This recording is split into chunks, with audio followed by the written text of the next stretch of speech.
welcome to the Real CP Show. I'm your host, CP. And today's topic, two Jawish women, or at least one of them. Well, both were convicted of forced labor, sexual criminality, etc., but it was minimized. No type of "we must protect women" against women outrage, but the focus on Diddy was blurred out left and right. Right? Oh my goodness, what's going on in the Diddyness Trialness? But something like this, where these two women, at least one of was Jawish, committed heinous criminality that was primarily affected by toward numbers of women, right? Which you will see in a second. See, feminists, which is, or should I say, war feminists, which is the perpendicular, most mental deranged type of personnel, right next to supremacists, right? Because war feminists, this is what they do when they know numbers of people that do not know that when they're playing their little sinister games.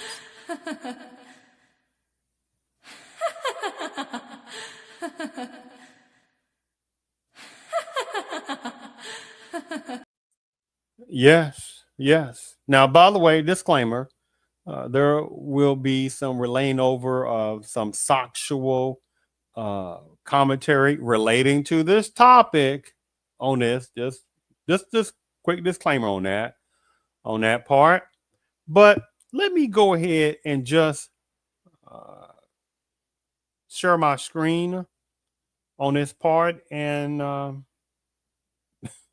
just look at how the hypocrisy that continues to keep happening in various sections of America, and where the war feminist is ingrained and is spreading its tentacles of destruction in many other countries in different places. So let me go ahead and share my screen on this first. So let me go ahead and initially show this particular video on this. Let me get that out there. Let me just say here. All right, much better. All right, so let me make sure here. Okay. Sure. Okay, it looks okay. Make sure I mute it. Okay, here we go. Nicole Diddon, founder of One Taste, convicted for running a years-long forced labor and sex scheme. Jury found Diddon and sales head Rachel Cherowitz guilty after 5 weeks of federal trial. One Taste promised sexual wellness education, but instead manipulated employees into unpaid work and sex acts. Prosecutors said retreats cost thousands, with participants coerced to serve investors sexually without real consent. Victims claimed they were brainwashed, fearing exclusion from a community that consumed their entire identity. Diddon and Cherowitz face up to 20 years in prison, sentencing due in September. Brooklyn U.S. attorney called them grifters who preyed on vulnerable victims with fake empowerment promises. Former employees described One Taste as a cult using emotional control, fear, and sexual exploitation tactics. Defense argued participants weren't forced and had full autonomy, blaming regret for their current claims. Diddon didn't testify despite promising she would. Her legal team says they will appeal verdict.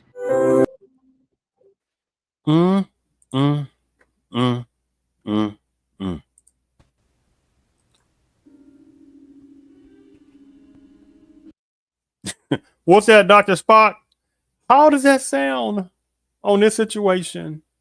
You got these two demonic type women, at least one of was Jawish, responsible for heinous forced laborness, sexualness, criminalityness, and a load of other different criminality things, right? And it was barely talked about on this. But that old Diddy trial, oh my goodness, what's going on Diddy trial, right?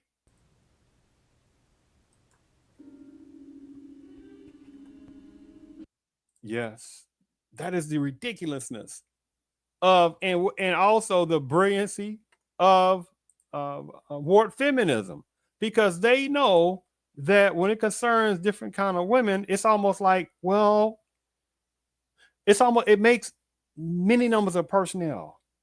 It's almost short circuited in their mentalities. The ones it applies to, where things like you see on this screen, these little demonic sensitive type women, two women, what they did to these other women, and probably some males on, added to that. But the primary victims were women.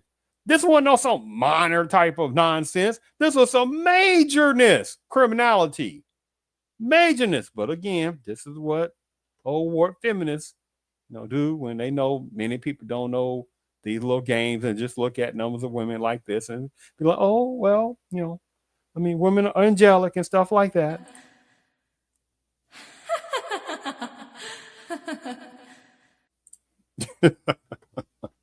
Brilliant. Brilliant, brilliant, brilliant, right?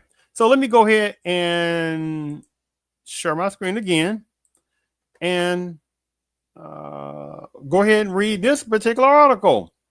Give me one moment here. Share our screen here. Share screen. Now, let's just take a look at this. Hold on. Okay, here we go. Now, look at that, what that says. Founder of sexual wellness company, One Taste, and former head of sales convicted of forced labor conspiracy. Well, more than forced labor conspiracy. Defendants Nicole Diddyness and Rachel Chervitz used deceptive and abuse. What does that say? And abuseness to obtain their victims' labor and services and sexual criminality. Earlier today, in federal court in Brooklyn, a federal jury convicted Nicole Diddyness, the founder and former CEO of One Taste Inc., a sexual wellness education company, and Rachel Chervitz, the company's former head of sales, of forced labor conspiracy in connection with the coercive scheme to obtain the labor and services of certain One Taste employees. To achieve their goal, the defendants and their co-conspirators subjected the victims, mostly females, to economic, sexual, emotional, financial, and psychological abuse, as well as surveillance, indoctrination, intimidation. The verdict was returned after a 5-week trial, basically on this kind of stuff. When sentenced, Diddyness and Chervitz each face up to 20 years in prison. The jury's verdict. Let me go back here. The jury's verdict has unmasked Diddyness and Chervitz, for who they truly are, who they truly are, grifters who preyed on vulnerable victims, mostly women, by making empty promises of sexual empowerment and wellness, only to manipulate them into performing labor and services for defendants' benefit. This person commented, the witnesses who testified at the trial, notwithstanding the trauma that they experienced as the defendants, Diddyness and Chervitz, it is this person's hope that the just conclusion of this process will bring them closure, and that the future charlatans think twice about exploiting human beings in this manner, primarily women. It's a little bit more. One Taste was a privately held company founded by Diddyness in 2004. Its principal place of business was San Francisco, California, and it operated at various locations within New York, Los Angeles, Denver, Austin, and London. One Taste promoted itself as a sexually focused wellness education company that offered hands-on classes on or orgasmic meditation, which involved stroking a woman's genitals for 15 minutes. One Taste generated revenue by providing courses, coaching, such and such events, and less publicized courses and other sexual practices in exchange for a fee. As proven at trial between 2006 and May 2018, Diddyness and Chevitz obtained the labor and services of multiple young women who had turned to One Taste for healing and spirituality by coercing them to perform labor, including sexual labor, for the defendant's benefit. One Taste advertised that its courses and teachings could heal past sexual trauma and dysfunction. Diddyness and Chevitz used abusiveness and manipulation tactics designed to control One Taste members by making them emotionally and psychologically dependent on One Taste, including encouraging them to incur debt by opening lines of credit to finance the expensive courses, subjecting them to constant surveillance in communal homes, collecting sensitive information about their prior trauma and sexual histories, depriving them of sleep, and subjecting them to sexual abuse. A few of the sentences: once they had secured the loyalty and indebtedness of certain One Taste members, Diddyness and Chevitz engaged in abusive employment practices. They directed One Taste members to work long hours, 7 days a week, work long hours, 7 days per week, with little or no compensation. That work included manual labor and the provision of sexual services. For example, Diddyness and Chevitz coerced their victims, mostly female, to sexually service One Taste current and prospective investors, clients, and employees for the financial benefit of the company. 3 witnesses testified about how they were coerced into becoming a handler for One Taste initial investor, who was also Diddyness' boyfriend, which required them to live with him, perform demeaning acts at his direction, and cook for him. Multiple other witnesses testified they were coerced under threat of termination, demotion, ostracism, and financial and spiritual ruin by Diddyness and Chevitz into performing various sexual acts with One Taste potential clients and investors. In 2017, Miss Diddyness sold One Taste, a company built on the backs of coerced and unpaid or substantially underpaid labor, for $12 million.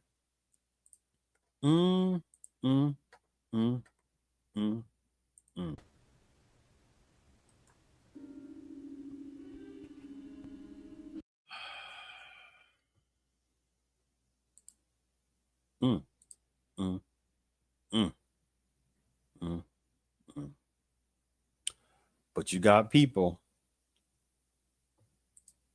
Hold on for a second. But you have people that act like this. You know, hold on. No. I'll worry about that. I'm gonna worry about that. So the point is that it's messed up that the Diddy trial has been blurred out left and right. Oh my goodness, trying to get up on RICO charges and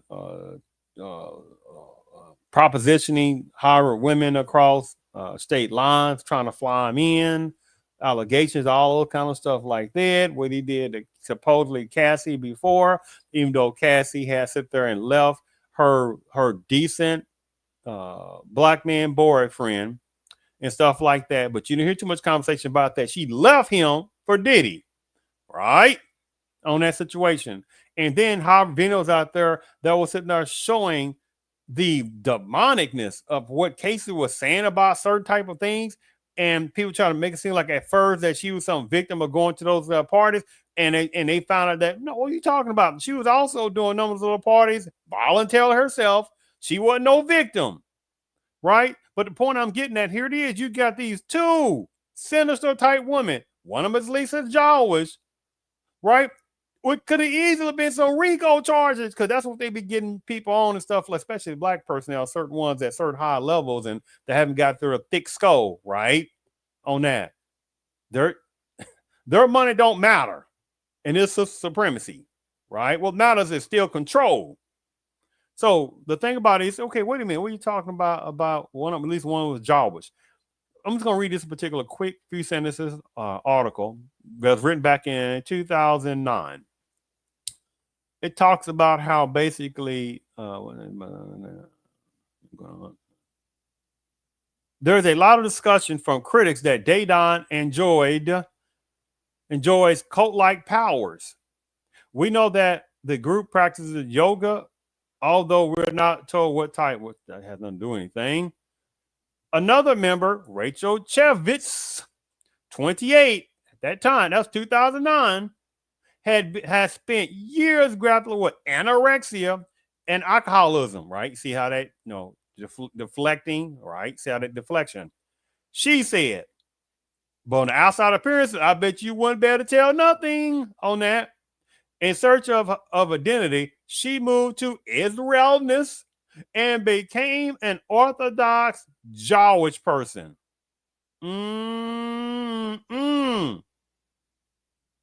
Discovering one taste, she said, has improved her self-image and given her deep physical access to the woman that she is, and that she basically wants to continue basically to be.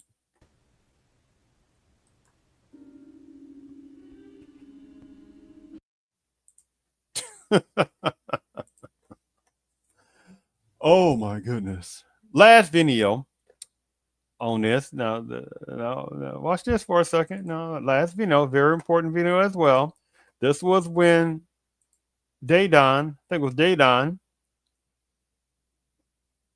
who was the CEO of the company, and she was doing one of those TED Talks. TED Talks is, supposed to be about opportunities per se of giving personnel a platform to talk about certain type of, certain issues and things like a major platform of TED Talk, right? So let me share my screen on this. All right, make sure it's unmuted. Okay. Now you see right there what said TEDx San Francisco.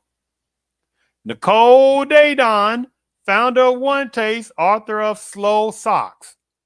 SEX, right? And you see what they did with the thing with the One Taste before they sold that part out, right? Forced laborness, sexual course of criminality. That list goes on. I mean, that's beyond RICO charges that should have been. And for what they did to those numbers of women, and however numbers of males, right? But primarily victims were women, make Diddy's trial look like Candyland. And this was minimized. Okay, let me play this.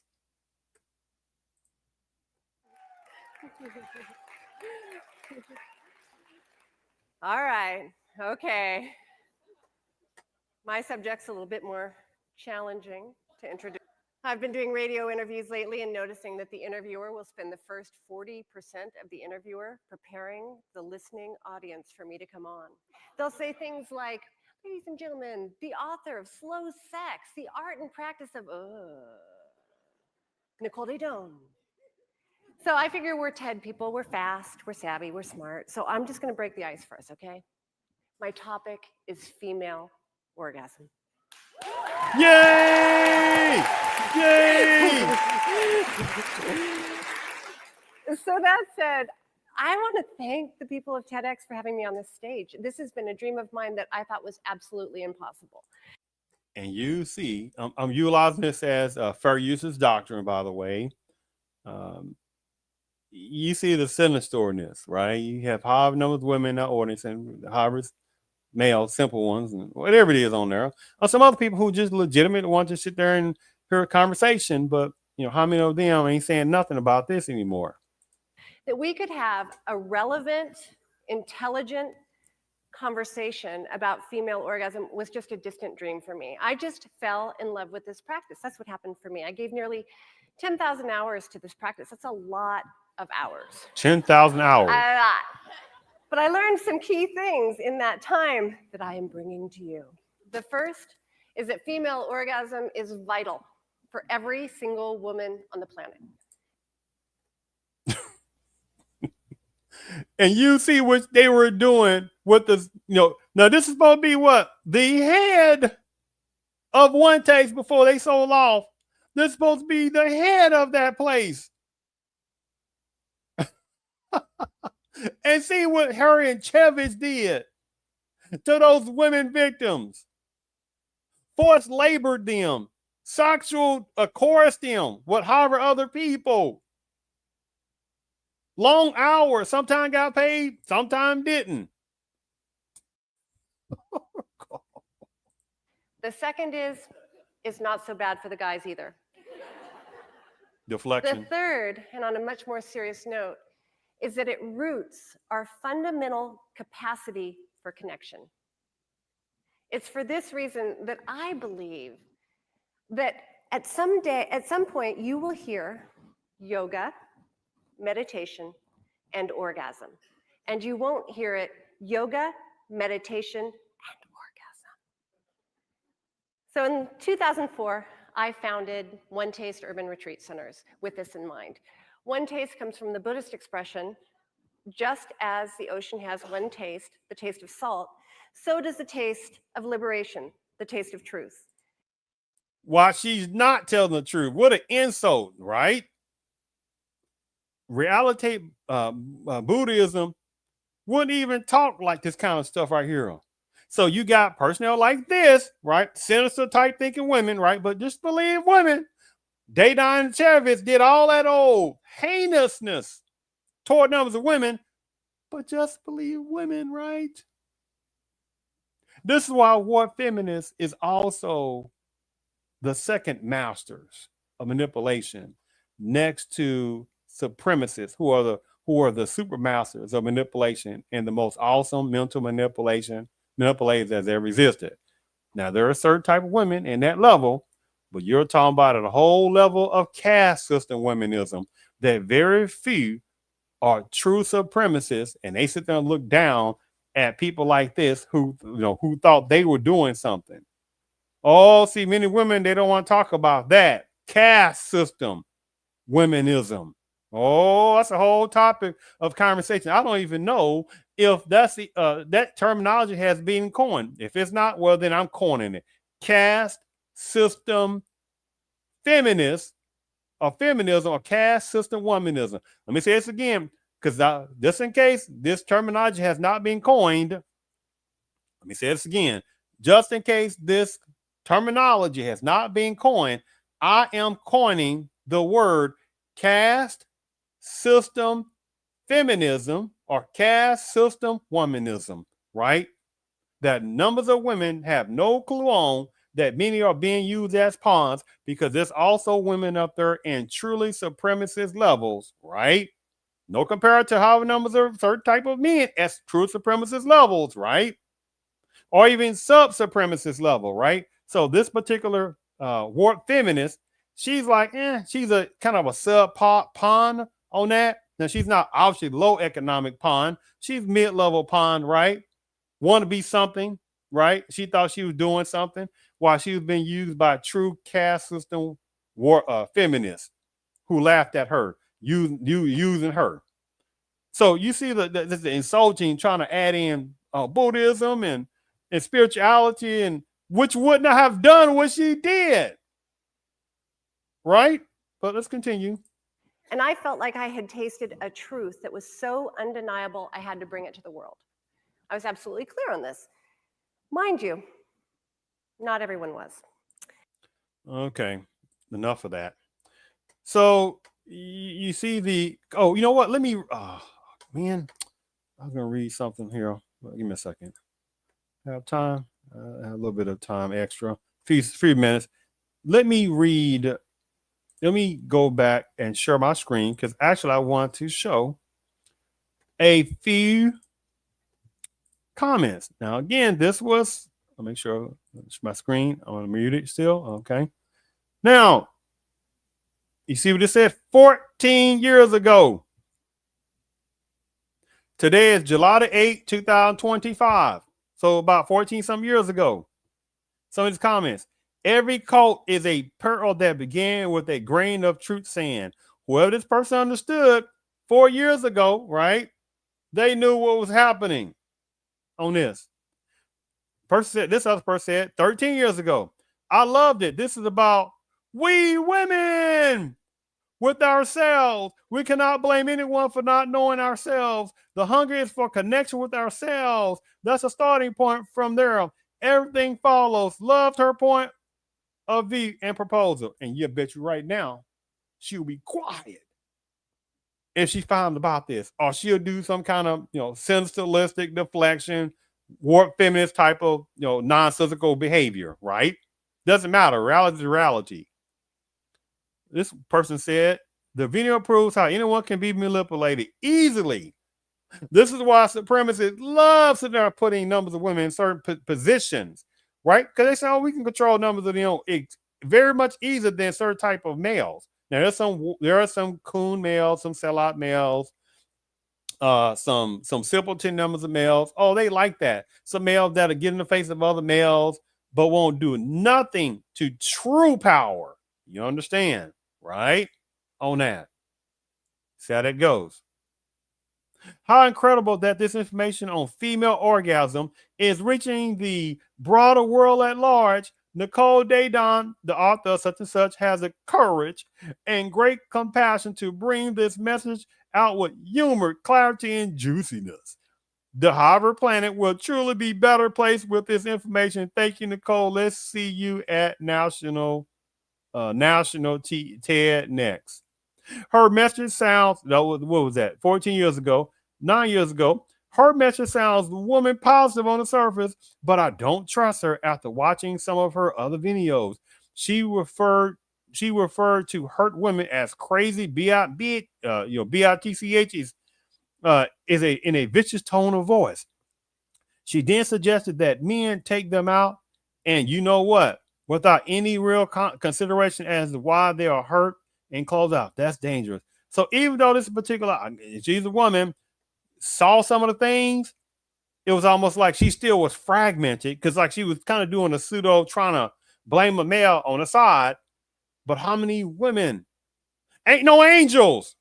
And how many of them were sitting there, having socks with however many of males left and right, bypassing good, decent males because they wanted to do their little thing left and right. It's like what a couple of various women, well, probably numbers of them, you just don't hear too much about the other ones. But the ones that were sitting there, how they had socks with a gigantic amount of men. Oh, some people have heard about that. Some people haven't. There was a high numbers of women that were sitting there talking about how they put the word out that they wanted to have socks with many. I forgot, it was some gigantic amount of number, right? Back-to-back males. And there's some other video that this simp type person, he was interviewing her and she was doing her chameleon tears and oh my goodness, what was I thinking? So many words and oh my goodness, right? After she know what she was doing. And she know what she was doing was wow. A woman's body is not made to sit there and be having sex with multi. It's not made for that. They're not built like that inside. But warped feminists has sit there and got numbers of these women and thinking that they are built like certain numbers of males who biologically, anatomically are built more, right? There are very few exceptions. That's why the anatomical biological is to spread seed out, right? On that. It's not for women to be their anatomical, their biological, physical mentality. It's not meant to sit there and be trying to accept except you know what? The spermness. Over and over and over and over and over and over and over and over and over and over and over. They're not built like that. It wasn't made to be like that. But you got high numbers of women. You can't tell a woman what to do with her body. And then when she gets that woman or women, many numbers of women, the ones applies to, after they had sex with 20, 30, 40, 50, 60, 80, 100, 20 numbers of males, however more, then they circle right back around, say they get a certain older age bracket, and now they want to sit there and be like, hey, numbers of good males, y'all ready for a reformed type of woman who believes in God? Oh, no, not gonna do that. Not gonna play that little tactic. You see how that goes, right? So I once wanted to relay this particular topic over because, again,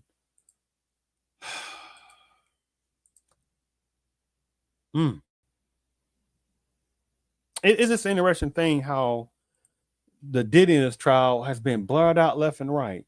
Right? They took down Bill Cosby, even though Bill Cosby, old school Bill Cosby. I mean, how he was doing with whatever those women, that was his body, his choice. That was those women, their choice. And they try to act like that it was only about him supposedly allegedly drugging them. And how many of those women were not drugness, right? How many of them were sitting there sniffing up stuff left and right? How many of them did that? How many? But again, unfortunately, some type of black male sometimes don't realize that sometimes what's outside appearance may look okay, is not okay inside, right? But the point is that he later on got ahead of himself because Bill Cosby did some amazing things on that. When he did the Fat Albert show, that was an interesting show that had various types of learning in that, right? And anyway, there was a various type of things he did. There was another movie, a documentary he did. It's not the top for that. A wonderful, powerful movie, right? Related to Black Americans and those type of achievements and it was just powerful on that, right? But I don't want to go on all that and that. But see, he got ahead of schedule and forgot what system he in. And then the list goes on, how they remind a certain type of black males, hey, don't get ahead of yourself. Now, again, that does show, and some personnel who know the powerlessness.